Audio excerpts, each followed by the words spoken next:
কি গো বন্ধুরা, তোমরা সব কেমন আছো? ভালো আছো?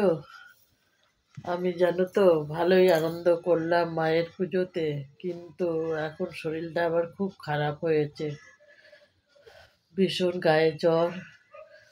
এই একদিন একটু বৃষ্টির জল মাথায় পড়েছে, এমনিই তো শরীরটা খারাপ ছিল, কিন্তু আবার শরীরটা খুব খারাপ হয়েছে। একটু মেয়েটা এসেছে, মেয়েটা জোর করে করে আমাকে নিয়ে গেছে। আমি না গেলে যাবে না। এখন কি করব বলো? মেয়েটার জন্য মুখের দিকে তাকিয়ে তো গেছি, কিন্তু শরীরটাও তো ভালো নেই, তোমরা তো জানোই। কিন্তু শরীরটা আবার খারাপ হয়েছে। আমার বন্ধুদের পরিবারে আমি অনেক ব্যস্ত ছিলাম বন্ধুরা, আমার বন্ধুদের পরিবারে আমি যেতে পারিনি কদিন, একদম সময় পাইনি। আর শরীরটাও খুব একটা ভালো নেই। যাই হোক, শরীরটা সুস্থ হলে অবশ্যই আমার বন্ধুদের পরিবারে যাব। কেউ ভুল বুঝো না আমাকে, আমার উপর রাগ করো না। সবাই পাশে থেকো, আমি সব সময় তোমাদের পাশে থাকবো। শরীরটা একটু ঠিক হোক। কদিন খুবই আনন্দ হলো, মনটাও খুব খারাপ, মা চলে গেল।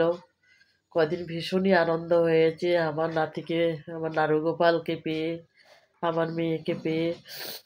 কিন্তু মা চলে গেল, মনটা একটু খারাপ। শরীরটাও খুব একটা ভালো নেই। তোমরা সবাই ভালো থেকো। আমি অবশ্যই তোমাদের পাশে যেমন ছিলাম তেমনই থাকবো, একদম চিন্তা করো না। শরীরটা একটু একটু ভালো হোক। তবু আমি মাঝে মাঝে ফোন, কালকে একবার ফোন ধরেছিলাম, ধরে কজনের পরিবারে গেছি। সবার পরিবারেই যাব, সবাই পাশেই আমি থাকবো। কিন্তু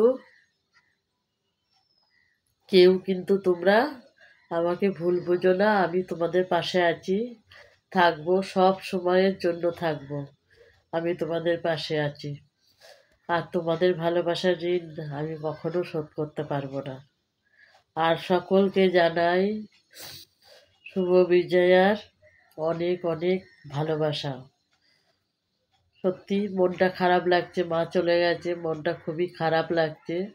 সবাই ভালো থেকো। মা আবার আসবে, সামনের বছর আবার মা আসবে, সেই আশাতে এখন দিন গুনতে থাকবো। 4টে দিন ভীষণ খুব আনন্দে কেটেছে। যাই হোক, তোমরা সবাই ভালো থেকো, মা দুর্গার কৃপায় সবাই ভালো থেকো। আর শুভ দশমীর অনেক অনেক ভালোবাসা, শুভকামনা ও অভিনন্দন রইল তোমাদের সকলের জন্য। সবাই সুস্থ থেকো, ভালো থেকো, বুঝেছো? টাটা। খুব ভালো থেকো সবাই।